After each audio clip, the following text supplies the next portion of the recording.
La Revolución Francesa, que tuvo lugar entre 1789 y 1799, fue un acontecimiento clave en la historia mundial. A lo largo de estos años, Francia experimentó una transformación profunda que alteró su estructura política, social y económica, estableciendo las bases para el mundo moderno. Uno de los principales motores de la revolución fueron las causas estructurales que afectaban a la sociedad francesa.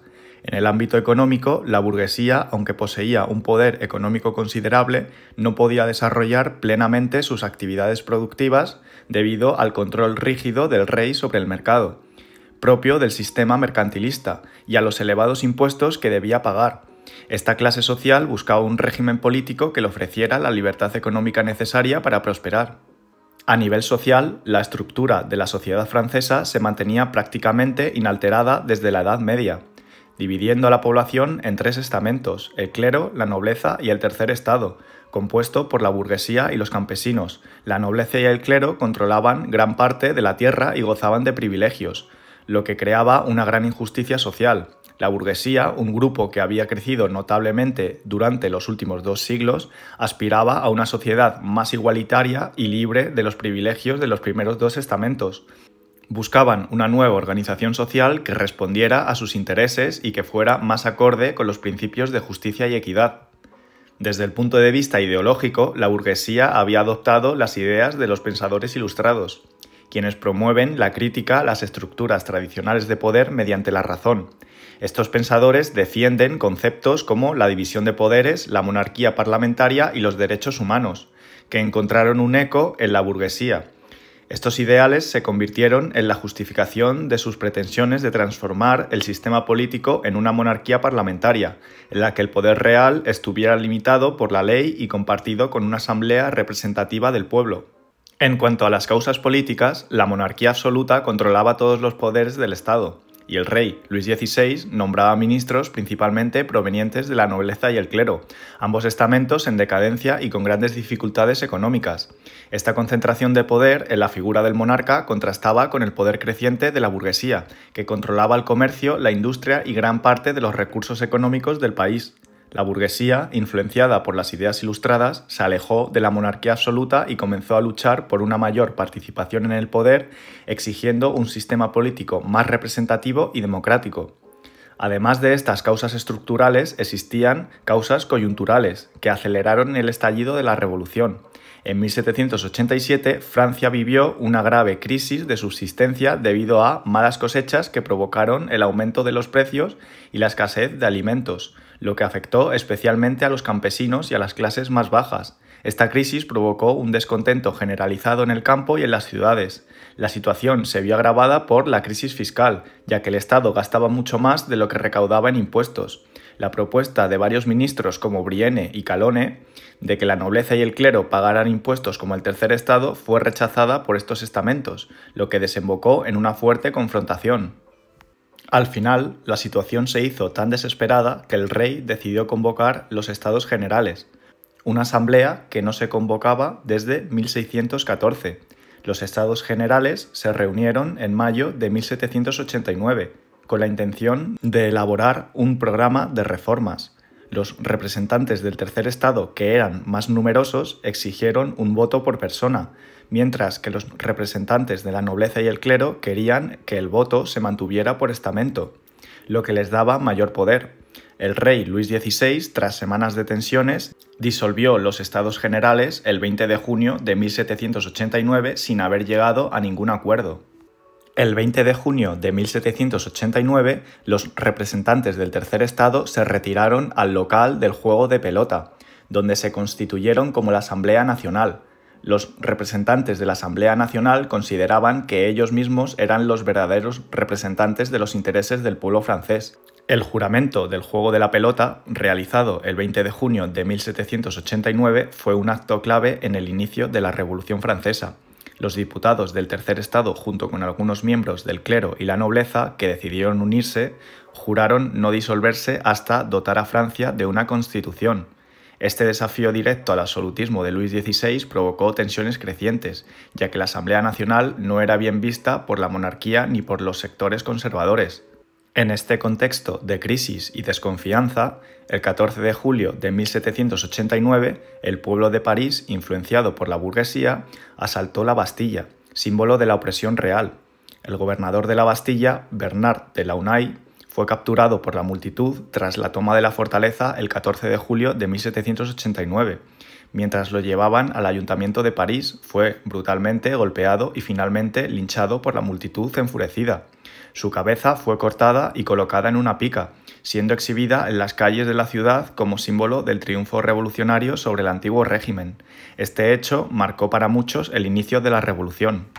El Gran Miedo del verano de 1789 fue un periodo de pánico y revueltas campesinas en Francia, desencadenado por rumores de conspiraciones aristocráticas para reprimir la revolución. En el contexto de la crisis económica y social, los campesinos, temerosos de que los nobles organizaran bandas armadas para destruir cosechas y restablecer el feudalismo, atacaron castillos y quemaron documentos feudales. La toma de la Bastilla, el 14 de julio de 1789, símbolo del despotismo, intensificó esta ola de miedo al mostrar que el pueblo podía desafiar el antiguo régimen, reforzando la convicción de que la nobleza intentaría vengarse, lo que alimentó aún más la violencia rural y aceleró el fin del feudalismo en Francia.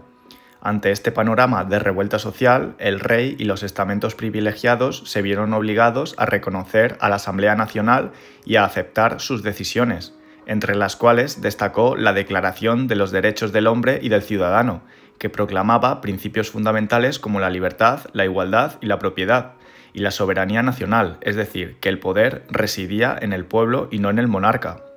El traslado de los reyes al Palacio de las Tullerías fue consecuencia directa de la marcha sobre Versalles del 5 y 6 de octubre de 1789, cuando la multitud, en su mayoría mujeres furiosas por la escasez de pan, marchó desde París hasta el Palacio de Versalles para exigir respuestas a Luis XVI. La protesta se convirtió en una presión política y la multitud, apoyada por la Guardia Nacional liderada por Lafayette, obligó al rey, a la reina María Antonieta y al resto de la familia real a trasladarse a París. Se instalaron en las Tullerías, donde quedaron bajo la vigilancia del pueblo y la Asamblea Nacional, que también se trasladó a la capital para tener mayor control sobre la monarquía. Este cambio marcó el fin del aislamiento del rey en Versalles y lo convirtió en un monarca prácticamente prisionero de la revolución.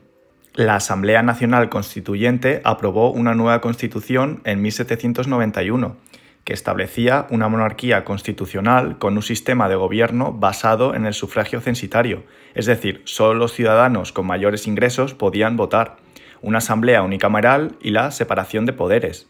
Aunque la Constitución limitaba el poder del rey, Luis XVI aún conservaba una importante cantidad de poder ejecutivo, lo que generaba tensiones.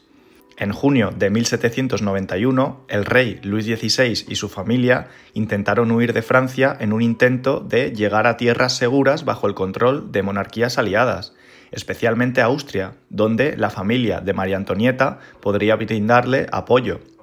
Tras la Constitución de 1791, que limitaba su poder y establecía una monarquía constitucional, el rey se sentía prisionero en las Tullerías y veía su autoridad reducida. Su plan era llegar a Montmedy, cerca de la frontera con el Sacro Imperio Romano Germánico, para organizar, con ayuda extranjera, un ejército que le permitiera recuperar su poder absoluto.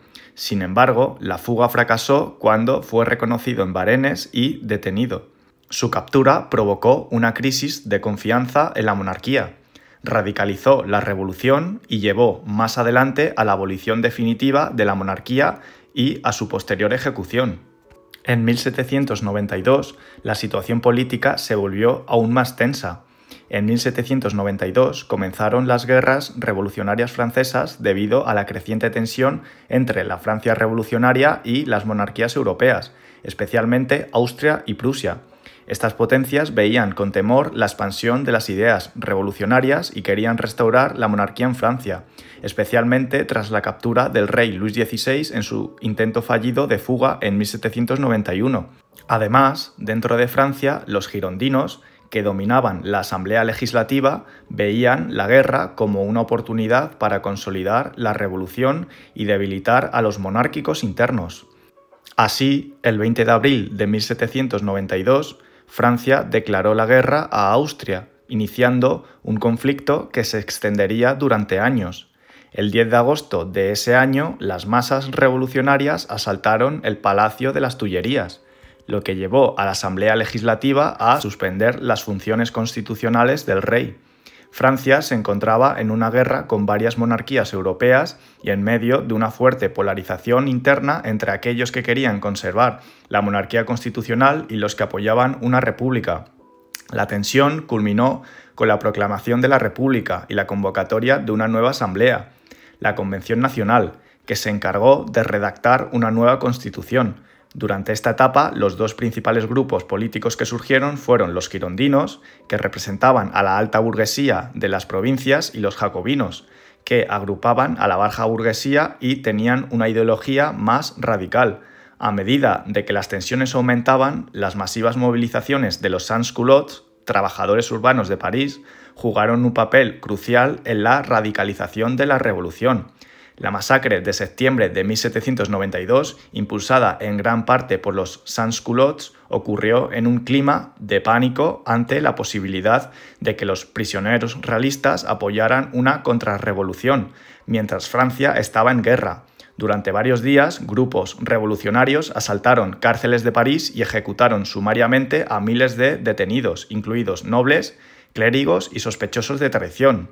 El radical Jean-Paul Marat, a través de su periódico El Amigo del Pueblo, desempeñó un papel clave al avivar el miedo y llamar a la acción, justificando las ejecuciones como una medida necesaria para salvar la revolución y eliminar a sus enemigos internos. La monarquía en Francia fue abolida el 21 de septiembre de 1792, cuando la Convención Nacional, reunida tras la Revolución, decidió derrocar a Luis XVI, quien había sido arrestado tras su intento de huida.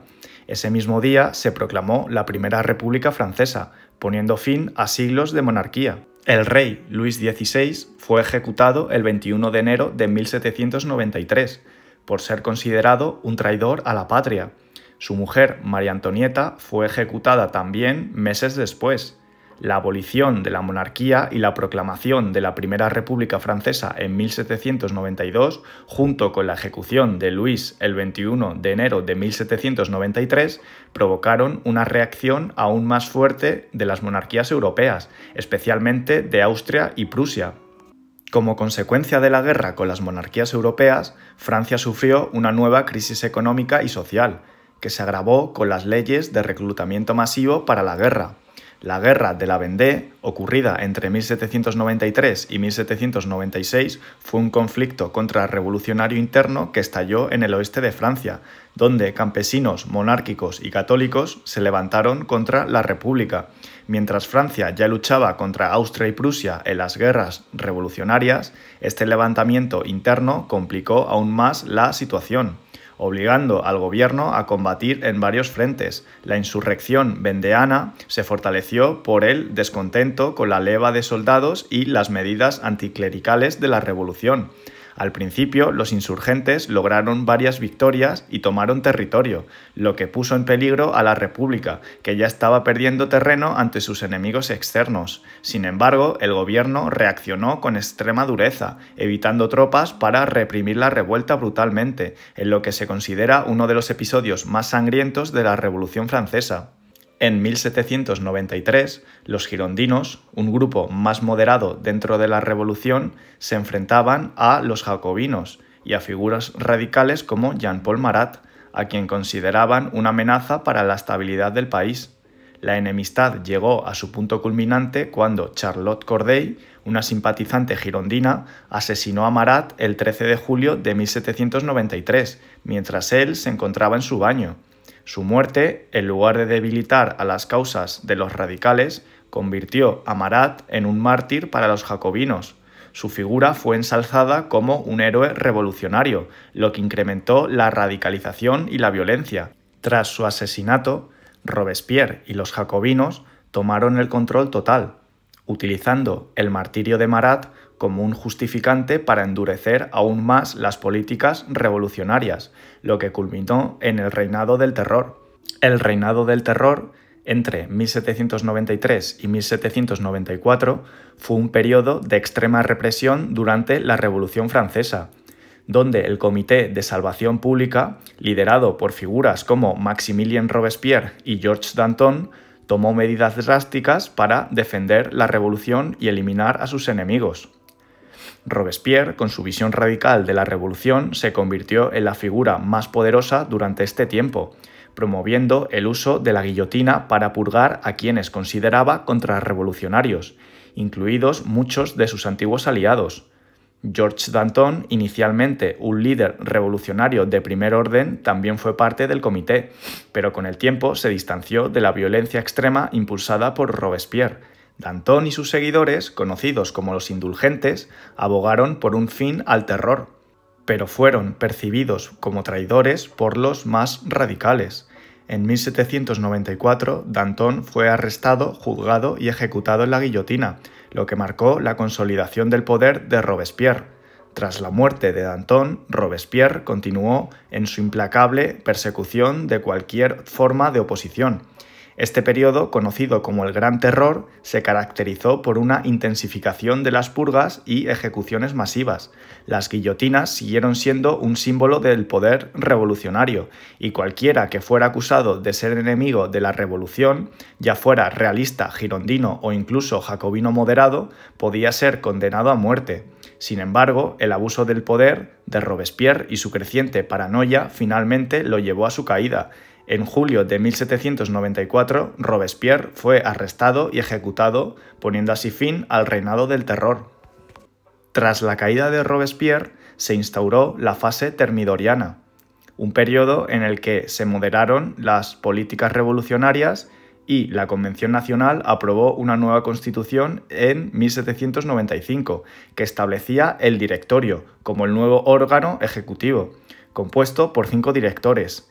Esta constitución restauró el sufragio censitario y fue rechazada tanto por monárquicos como por jacobinos, lo que llevó a nuevas revueltas. Estas revueltas fueron sofocadas por el ejército, que fue ganando poder e influencia progresivamente. Y finalmente, el 9 de noviembre de 1799, Napoleón Bonaparte, un ya destacado militar famoso por sus victorias en Italia y en las fronteras contra Austria y Prusia, dio un golpe de Estado, el del 18 de Brumario, que puso fin a la Revolución Francesa según muchos historiadores, e instauró el consulado, dando paso a una nueva etapa en la historia de Francia. Tras el golpe de Estado del 18 de Brumario en 1799, Napoleón estableció el consulado, un nuevo gobierno en el que él asumió el cargo de primer cónsul, consolidando así su poder. Durante esta etapa implementó reformas clave como la creación del Código Napoleónico, la reorganización del sistema educativo y la estabilidad económica. Fue nombrado cónsul vitalicio, lo que fortaleció aún más su control. Finalmente, en 1804, Napoleón se autoproclamó emperador de Francia, poniendo fin al consulado y comenzando así su reinado imperial, consolidando su dominio absoluto sobre el país. De este modo, la Revolución Francesa, que comenzó con la lucha por mayores derechos y reformas, terminó con el ascenso de un nuevo líder autoritario, pero dejó un legado que transformó la política, las leyes y la sociedad, no solo en Francia, sino también en el resto del mundo. La Revolución Francesa tuvo profundas consecuencias que transformaron a Francia y al mundo. En el ámbito político, puso fin a la monarquía absoluta y estableció la Primera República, sentando las bases para la democracia moderna. Se promulgó la Declaración de los Derechos del Hombre y del Ciudadano, que defendía la igualdad, la libertad y la soberanía del pueblo, principios que inspiraron movimientos democráticos en Europa y en América. Sin embargo, el proceso revolucionario también generó inestabilidad, con periodos de violencia como el Reinado del Terror, en el que miles de personas fueron ejecutadas. Entre sus aspectos positivos, la revolución abolió privilegios feudales, promovió la igualdad ante la ley y permitió la participación política de sectores antes excluidos. Además, impulsó reformas económicas y educativas que modernizaron a Francia. En el lado negativo, la violencia extrema, la represión y las guerras napoleónicas que surgieron después generaron un alto costo en vidas humanas y recursos. A nivel global, la Revolución Francesa inspiró movimientos independentistas en América Latina y fomentó la expansión del liberalismo. También llevó a la abolición de la servidumbre en varios países y promovió la idea de derechos universales. No obstante, su legado también incluyó conflictos, ya que los ideales revolucionarios se enfrentaron a las resistencias de monarquías y élites tradicionales. En definitiva, fue un evento clave que marcó el fin del antiguo régimen y el inicio de una nueva era política y social.